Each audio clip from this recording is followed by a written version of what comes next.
He grinned as our daughter backed her affair. Call it freedom. Call it honesty. I sat there watching my family celebrate my betrayal. Didn't shout. Didn't break anything. Just promised them consequences. 3 months later, her elite attorney burst into the room screaming, "Do you realize what he's done?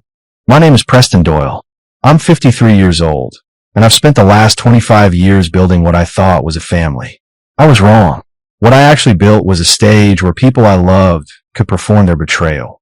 That Thursday, Jennifer insisted on hosting what she called a family dinner. Just the three of us, she said, though I noticed she'd set 4 places at the table. When I asked about the extra setting, she smiled that new smile of hers, the one that never reached her eyes, and said a friend might stop by. The friend was Derek Collins, my so-called buddy from the country club, the guy I played golf with for 3 years. He walked in like he owned the place, kissed Jennifer on the cheek, and the lipstick transfer on his collar told me everything I needed to know. Same shade I'd seen on our bathroom counter 2 weeks earlier. Same shade I'd scrubbed off with bleach, trying to pretend I hadn't noticed. Madison arrived 20 minutes late, breezing in with her phone already in her hand. 23 years old, and still acting like the world owed her something. She hugged her mother, waved at Derek like they were old pals, and barely glanced my way. We sat down to eat. Jennifer poured wine for everyone, including Madison, who wasn't even legally old enough to drink. Nobody seemed to care about that little detail. The conversation flowed around me like I was furniture. Derek talked about his new boat. Jennifer laughed at jokes that weren't funny. Madison scrolled through her phone between bites. Then Jennifer raised her glass. The crystal caught the light from the chandelier I'd installed with my own hands 5 years ago. She looked at Derek, then at Madison, and said something I'll never forget. "To freedom," Jennifer announced, her voice steady and cold, "and to finally being honest with ourselves." Madison lifted her glass immediately. My daughter, my little girl who used to bring me dandelions from the yard, looked at her mother with something close to worship and added her own toast. "Mom deserves to be happy," Madison said, looking directly at me for the first time that evening. "You've made her miserable long enough, Dad." Jennifer grinned, not smiled, grinned, like she just won something. Derek raised his glass with a smirk I wanted to wipe off his face. They all clinked their glasses together while I sat there, watching my family celebrate my replacement. I picked up my scotch, drained it in one swallow, and set the glass down carefully. When I spoke, my voice came out calmer than I'd ever heard it. "You'll all get exactly what you deserve," I said. "I promise you that." Nobody understood what I meant. They were too busy enjoying their little party. But I knew. I'd known for months. And I'd been preparing for this moment longer than they'd been planning their betrayal.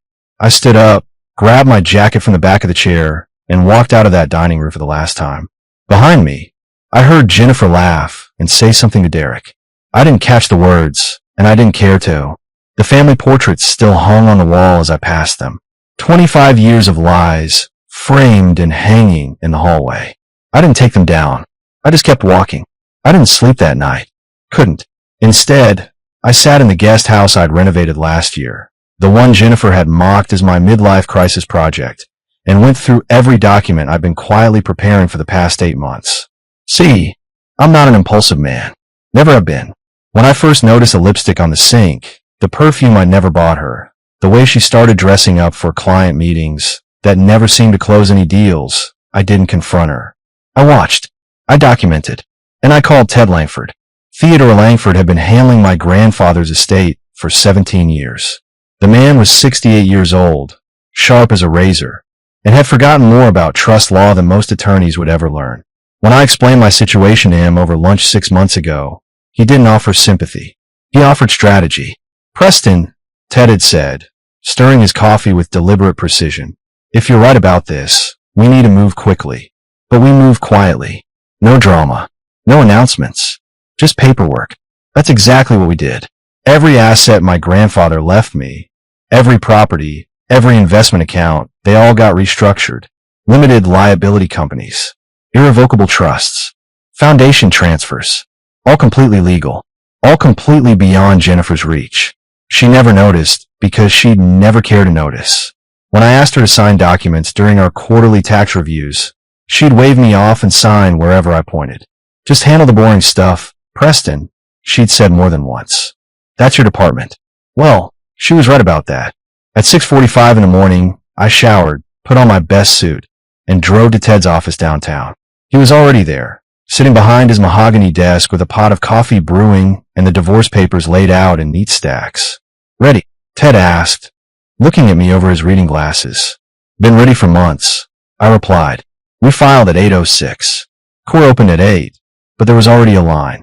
I wanted to be early. Wanted this done before Jennifer even realized I was serious.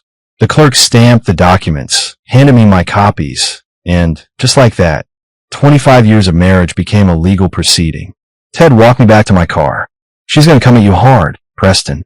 Her, and whatever lawyer she hires. They'll try to paint you as controlling, vindictive, hiding assets. Let them try, I said. Everything's documented. Everything's legal. Everything's time-stamped from before she ever started stepping out. That's what I like to hear, Ted said with a slight smile. Now go live your life. Let me handle the paperwork war. I drove back to the guest house and waited. Jennifer didn't call until 2:17 in the afternoon. I watched my phone buzz with her name on the screen. Didn't answer. She called 4 more times in the next 20 minutes. Then came the text. Where are you? Did you run off to sulk again? This is childish, Preston. I replied with one sentence and a tracking number. Divorce papers being delivered to your attorney by 4 p.m. today. My phone exploded with calls after that. I turned it off, poured myself a drink, and sat on the porch watching the sun move across the sky. For the first time in months, I felt like I could breathe. Jennifer's attorney made contact 3 days after she was served. His name was Lawrence Pierce, some hotshot divorce lawyer who wore $1,000 suits and drove a Mercedes he probably leased to impress clients. I'd seen his billboards around town, fighting for your rights plastered across his smug face. The demand letter arrived via certified mail. 10 pages of legal posturing that basically boiled down to one thing. Jennifer wanted everything. The house, both cars, alimony calculated at 40% of my supposed income, full control of what Pierce called marital investment assets, which included my pension and the rental properties downtown. I read it twice, then handed it to Ted over lunch at his club. Ambitious, Ted said, scanning the pages with an expression that never changed. And completely delusional. Can they actually claim any of this? I asked. Ted set the letter down and looked at me over his coffee cup. They can claim whatever they want, Preston. Doesn't mean they'll get it. Everything they're listing either predates your marriage or exists in trust she has no legal access to. She signed documents, though, years ago, when we did the estate planning. Exactly, Ted said. She signed away her advisory rights to the Wellington Trust, voluntarily, with full legal representation present, even if she didn't pay attention. That signature is our nuclear option. What about the house? Which house? Ted asked with a slight smile. The marital residence is in your name, purchased with trust funds before the marriage. She can argue for it all she wants. The paperwork says otherwise. Ted drafted a response that same afternoon. 1 page. Professional. Devastating. It listed every asset Pierce had demanded and explained, in precise legal language, exactly why Jennifer had no claim to any of it. He included a spreadsheet showing the trust structure, dated documents, and notarized signatures going back 15 years. This won't end it, Ted warned me. Pierce will push back. They always do. But this is our opening position. We're not negotiating. We're educating them about reality. The response went out the next morning. I spent that afternoon at the gym, working out tension I didn't even know I'd been carrying. When I got back to the guest house, there were 7 missed calls from Madison. No voicemails, just calls. I didn't call back. She made her choice at that dinner. Chose her mother. Chose Derek. Chose to mock the man who'd paid for everything she'd ever had. She could live with that choice. My phone buzzed again. This time a text from Jennifer herself. You're being unreasonable. We need to talk about this like adults. I deleted it without responding. She'd had 25 years to talk to me like an adult. That time was over. Lawrence Pierce didn't take Ted's response well. I know because his next letter was twice as long and half as professional. He accused me of hiding assets, called the trust structure suspiciously convenient, and threatened to file motions for full financial discovery. Ted actually laughed when he read it. Let him, Ted said during our meeting. Discovery works both ways. He wants to see our books. Fine. We'll show him everything. Every properly filed document. Every legitimate structure. Every signature his client made without bothering to read what she was signing. You think that'll stop him? No, Ted admitted. But it'll slow him down considerably when he realizes how deep this rabbit hole goes. Pierce filed his motion. We responded with a document dump that would have made the IRS jealous. 97 pages of trust documentation. Property transfer records dating back to 1989. Tax returns showing clear separation between marital income and trust distributions. Articles of incorporation for the 3 LLCs that held the rental properties. And my personal favorite, the signed acknowledgement form from Jennifer, dated 7 years ago, where she explicitly waived any claim to assets held in the Wellington Trust. Ted had made her sign it during routine estate planning. Told her it was standard paperwork for tax optimization. She'd been in a hurry that day, rushing to make a hair appointment, and signed it without reading a single word. Whatever keeps the IRS happy, Preston, she'd said at the time, barely looking at the document. That signature was now Exhibit A in our defense. Pierce went quiet for 2 weeks. Then he called Ted directly, which apparently meant something in lawyerland. Ted put him on speaker during our meeting so I could hear. Your client's position is untenable, Pierce said, his voice tight. These structures you've created are clearly designed to circumvent community property laws. These structures, Ted replied calmly, were created before your client was even in the picture. My client inherited them. Your client signed documents acknowledging their separate nature. This isn't circumvention. This is basic estate management. We'll argue commingling of assets. Please do. I have 15 years of bank records showing complete separation. Not 1 cent of trust money touched marital accounts. Not 1 marital dollar entered trust holdings. Good luck with that argument. The call ended shortly after. Pierce had nothing left to say. Ted looked at me across his desk. They're starting to understand what they're up against. This is when they typically get desperate. How desperate? I asked. Desperate enough to make mistakes, Ted said, and we'll be ready for every single one. Madison showed up at the guest house on a Tuesday afternoon without warning. I heard her car pull up, that BMW I'd bought her for graduation, and watched through the window as she sat there for a full minute before getting out. She was rehearsing, I could tell, probably going over whatever speech Jennifer had fed her. When she finally knocked, I let her wait. Made coffee. Checked my email. Let her knock twice more before I opened the door. She stood there in designer jeans and a jacket that cost more than most people's monthly rent. Everything she wore, I'd paid for. The car behind her, I'd paid for. The college degree that got her nowhere, I'd paid for that too. Can I come in? Madison asked, her voice smaller than I'd heard it in years.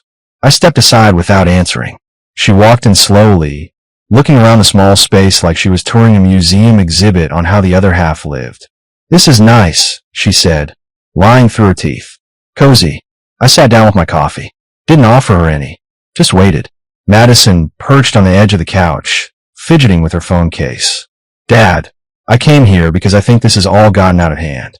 You're throwing away everything over one mistake. One mistake. I repeated, keeping my voice level. Is that what we're calling your mother's affair now? It's not like she planned it, Madison said, the words coming faster now like she'd memorized them. These things happen. People grow apart. You should be grateful she stayed as long as she did. I set my coffee down carefully. Grateful? Yes, Madison said, gaining confidence she shouldn't have had. Dad, honestly, you've always been kind of closed off. Distant. Mom gave you everything she had. She tried. You just never appreciated it. I leaned forward, hands folded, and looked at my daughter. Really looked at her. Saw Jennifer's words coming out of her mouth. Saw the entitlement I'd enabled by never saying no. Saw the person she'd become while I was busy working to give her everything. Madison, I said quietly, I changed my will last week. She laughed. Actually laughed. Okay, Dad. Sure. I'm serious. You were in it. Substantial trust provisions. Education funds for your future children. Property inheritance. All of it. I paused. Not anymore. The smile died on her face. What are you talking about? You told me I should be grateful your mother cheated on me. You toasted their affair like it was something to celebrate. And now you're here, repeating her excuses, trying to make me the villain. I stood up. You chose a side, Madison. I respect that. But you don't get to choose your mother and still expect my money. You're kidding, she whispered. You wouldn't actually do that over this. I already did. Ted Langford filed a revision 4 days ago. There's a conduct clause now, written by me, filed by him, completely legal and irrevocable without my explicit consent, which you won't get. Madison stood up fast enough that the couch shifted. Mom said you were just trying to scare us. Tell your mother, I said, walking to the door and opening it, that the trust revision was already filed. Tell her that only Ted Langford has authorization to reverse it. Tell her about the conduct clause that removes anyone who publicly works against the estate's integrity. That word, old guy. Madison's voice rose. The one from Christmas dinner 2 years ago that you kept talking about while I was on my phone. Executive trustee of the Wellington estate, I confirmed. The one you ignored while scrolling Instagram. That's who controls everything now. You're cutting me out completely? Madison's voice shook. I'm still your daughter. You are, I said. But you chose your side. You defended her affair. You mocked me at my own table. Those were your choices. These are mine. She didn't slam the door when she left. That would have required conviction. She closed it softly, like she thought I might still call her back. I didn't, because that wasn't a warning. It was a verdict. The call from Dorothy Richardson came 2 days after Madison's visit. Jennifer's mother, 72 years old, cancer survivor, and the only member of Jennifer's family who'd ever treated me with genuine respect. Preston, Dorothy said when I answered, I need to see you. Not at your place. Somewhere neutral. Please. We met at a diner halfway between her assisted living facility and my guest house. Dorothy was waiting in a booth when I arrived. Coffee already ordered, looking older than I remembered, but sharper in the eyes. Thank you for coming, she said as I slid into the seat across from her. Of course, Doc. You've never asked me for anything. Figure it must be important. She wrapped both hands around her coffee cup. I heard about the divorce. About Madison getting cut from your will. About everything falling apart. I assumed Jennifer's version of events. I asked. She tried, Dorothy said. Told me you were being vindictive. That you couldn't handle her finding happiness. That you were punishing everyone because your ego was bruised. She looked up at me. I didn't believe a word of it. That surprised me. Why not? Because I know my daughter, Preston. I know exactly what she's capable of. And I know what you've done for this family for 25 years. Dorothy reached across the table and put her hand on mine. I also know about the medical bills. I went still. The cancer treatments, Dorothy continued. The experimental therapy that insurance wouldn't cover. The specialist consultations in Boston. The home care nurses. Her voice broke slightly. Jennifer told me Medicare was covering it. She said I qualified for some special program. There was no program, was there? Dorothy's eyes filled, but no tears fell. It was you. All of it. Every appointment. Every treatment. Every bill that saved my life. That was your money. I didn't answer. Didn't need to. How much? Dorothy asked. Doesn't matter. Preston. How much? I exhaled slowly. $140,000 over 3 years. But I never wanted you to know. You were sick. You needed help. I had the means.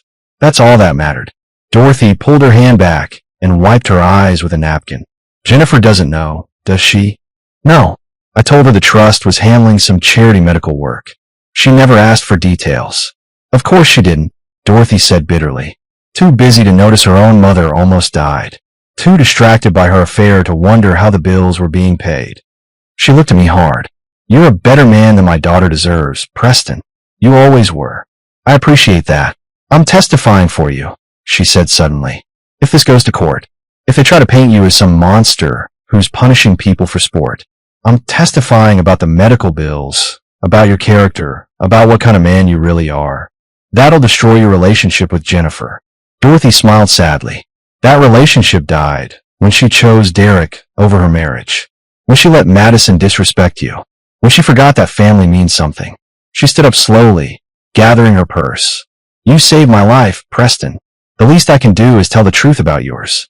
She left cash on the table for both our coffees and walked out with more dignity than her daughter had ever shown. I sat there for another 20 minutes, staring at cold coffee, realizing that sometimes the people you marry and to see you clearer than the ones you married. Lawrence Pierce burst into Jennifer's temporary office at her sister Sarah's house on a Thursday morning. I know because Sarah called Ted immediately afterward, and Ted called me. Jennifer had been working from Sarah's place since I'd changed the locks on the main house. Another thing Piers hadn't realized I could do legally since the property was trust-owned and she'd never been on the deed. According to Sarah, who was apparently having serious second thoughts about supporting her sister's affair, Piers didn't knock. Didn't wait to be announced. Just threw the door open so hard it hit the wall, his face white and his briefcase hanging open like he'd been running. Do you realize who's rewritten his will? Piers shouted at Jennifer, his professional composure completely gone. Jennifer had been on a video call with some potential clients. Sarah said she heard Jennifer say something dismissive like, "I'm in the middle of something, Lawrence." Piers pulled out a document and slammed it on the desk. "This is what your husband filed last week. Do you understand what this means?" Sarah, standing in the hallway, heard Jennifer's voice change from annoyed to confused. "What are you talking about?" "The Wellington Trust," Piers said, and Sarah could hear papers rustling. "The one I thought was maybe 2 or 3 million in assets. The one I figure we can negotiate on." He paused. "It's not 2 or 3 million, Jennifer. How much is it? Try 15 million in liquid assets. Another 20 in property holdings. Renewable energy investments worth at least 8 million. And a foundation structure that controls another 12 million in grant allocations." Pierce's voice rose. "That's $55 million, Jennifer. 55 million that you have zero legal claim to because you signed away your rights 7 years ago." The video call apparently ended abruptly. Sarah heard Jennifer say something, but couldn't make out the words. "And that's not even the worst part," Pierce continued. "He's rewritten his will. Everything goes to the Crescent Foundation, veteran housing programs, and a scholarship fund. You're not in it. Madison's not in it. Your mother's not in it. There's a conduct clause managed by Theodore Langford that specifically excludes anyone who's acted against the estate's interests." "That can't be legal," Jennifer said. "It's completely legal. Filed. Notarized. Backed by documentation going back 30 years. And here's the beautiful part. The part that makes me want to quit this case right now. You helped him do it." Sarah heard Pierce laugh, but it wasn't a happy sound. "Every paper you signed without reading. Every trust document you called boring. Every time you told him to just handle the financial stuff because you couldn't be bothered. You built this cage yourself, Jennifer. You just locked the door." Sarah said. There was silence for a long moment. Then she heard Jennifer say quietly, "What do I do?" "Pray," Pierce replied. "Pray he's feeling generous when this is over. Because legally, you're about to walk away with nothing." Ted played me the voicemail from Sarah later that day. She'd recorded the whole conversation on her phone. Said she wanted me to know what kind of lawyer Pierce really was, and what Jennifer was finally starting to understand. I listened to it twice. Didn't feel victory. Didn't feel satisfaction. Just felt tired. "This isn't over," Ted said. "Pierce will try something desperate. They always do when they realize they've lost. Let him try," I said. "We've been 3 steps ahead this entire time. No reason to stop now."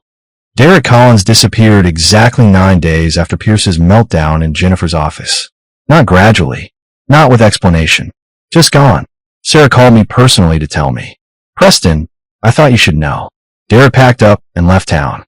Jennifer's been trying to reach him for 2 days. His phone's disconnected. His condo's cleared out. Even his boat's gone from the marina. "How's Jennifer taking it?" I asked. "How do you think?" Sarah said. "She's devastated. Keeps saying there must be some mistake. That he wouldn't just leave without talking to her." Sarah paused. "But I did some digging, Preston. Called a friend who works at the marina. Derek sold that boat 3 weeks ago. Right around the time Pierce would have told Jennifer about her financial situation. So he knew she wasn't getting anything. He knew, and he ran." Sarah's voice hardened. Jennifer thought he loved her. Thought they were going to build a life together. Turns out he was just waiting to see if she'd land the money. When that fell through, so did he. I should have felt something. Vindication, maybe. Satisfaction at watching Jennifer's fantasy fall apart. But all I felt was a dull ache for the years I'd wasted on someone who'd never valued what she had. "There's more," Sarah said. "I found out Derek's done this before. 3 times, actually. Wealthy married women. He romances them, encourages them to leave their husbands, then disappears when the money doesn't materialize. There's a woman in Connecticut who lost everything because of him. Another in Rhode Island. Jennifer knows this.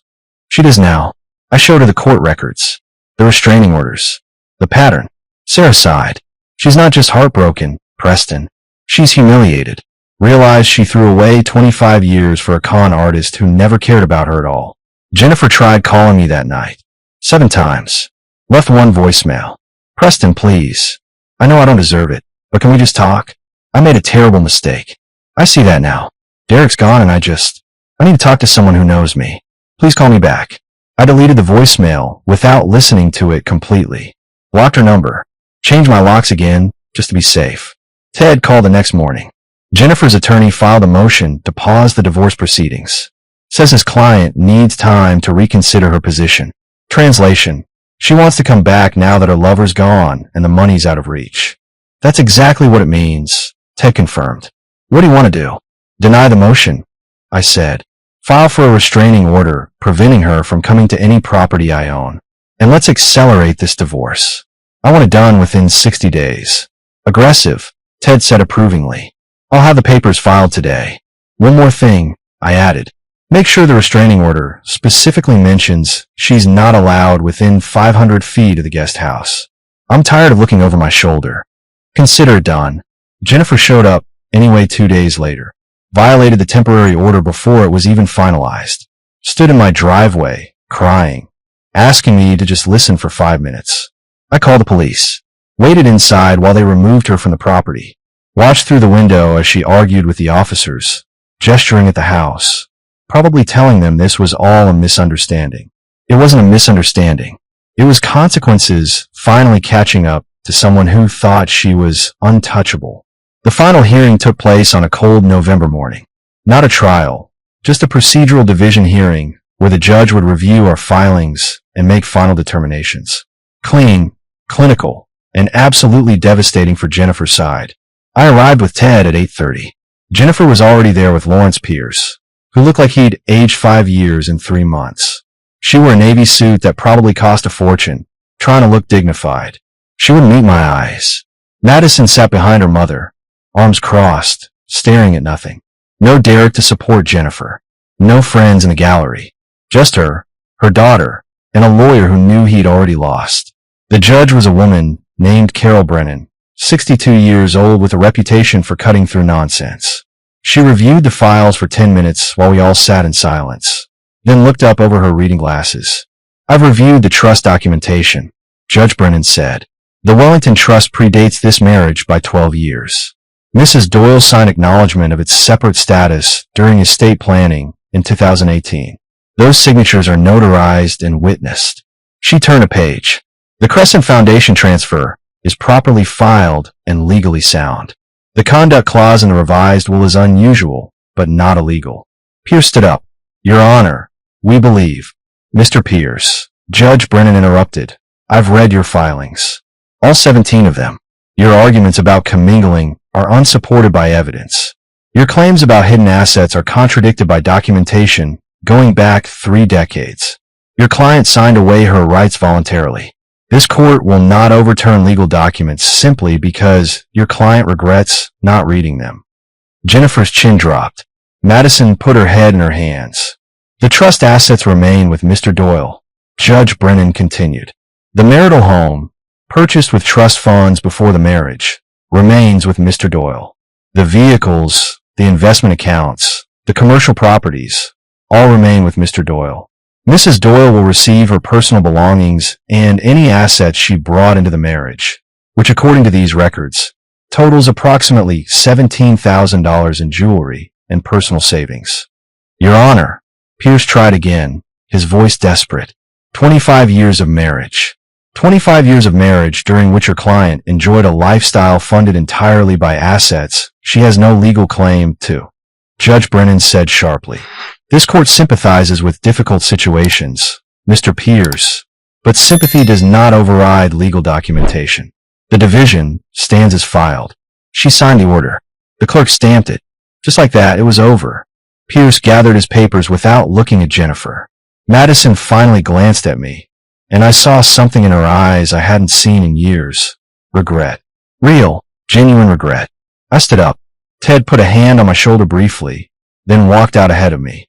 I followed without looking back at Jennifer or Madison. Didn't need to. That chapter was closed. Outside, the November wind cut through the parking lot. Ted shook my hand. It's done, he said simply. Yeah, I replied. It is. 2 years later, I ran into Jennifer at a grocery store in the next town over. I was picking up steaks for a barbecue, just living my quiet life, when I turned the corner, and there she was. She looked older, tired in a way that went beyond physical. Her cart held budget brands and sale items. She wore jeans and a plain sweater, nothing like the designer clothes she used to favor. Our eyes met. She froze. I watched recognition and shame wash across her face in equal measure. Preston, she said quietly, almost like she wasn't sure she should speak. I nodded politely. Jennifer. She opened her mouth like she wanted to say something, then closed it. Her hands gripped the cart handle, so tight her knuckles went white. I could see her trying to find words. Any words that might bridge the canyon between where we'd been and where we'd ended up. I didn't help her. Just stood there, waiting to see if she'd actually try to have this conversation. How have you been? She finally asked, and the question sounded ridiculous even as she said it. Good, I replied simply. You? She laughed, but it was hollow. Managing. Working retail now. Living with Sarah temporarily until I can afford my own place. She paused. Madison's doing okay. She's working at a marketing firm. Entry level. She asks about you sometimes. That's good, I said, meaning it. I hope she finds what she's looking for. Jennifer's eyes filled with tears. Preston, don't. I said gently but firmly. Whatever you're about to say, don't. It's been 2 years. We're both different people now. Let's leave it at that. She nodded, wiping her eyes quickly. You're right. I wanted you to know that I understand now. What I threw away. What Derek really was. What you. She stopped herself. Never mind. I hope you're happy, Preston. I really do. I am, I said, and I meant it. I walked past her down the aisle, grabbed what I needed, and headed to check out. Didn't look back. Didn't feel anger or satisfaction or even pity. Just felt neutral, like passing a stranger on the street who used to mean something a long time ago. Henry, my son from my first marriage, was waiting in my house when I got back. He'd flown in from Seattle for the weekend. 32 years old, a pediatric surgeon, and the best thing I'd ever had a hand in creating. Dad, he said, helping me unload groceries. You know the foundation scholarship program just funded its 50th student? 50 already, I said, genuinely surprised. 50 kids who wouldn't have had a chance otherwise, Henry said. All because you decided to put your money where it could actually matter. He paused. Mom would have been proud. Your grandfather too. I thought about the Wellington Trust, about all those years of building something that would outlast me. About Jennifer and Madison, who'd wanted to tear it down for temporary comfort. About Dorothy, who'd stood by me when her own daughter wouldn't. Yeah, I said, firing up the grill. I think you're right. We spent the evening cooking steaks, drinking beer, and talking about everything except the past. Because the past was done. The future was what mattered now. And for the first time in years, that future looked pretty good.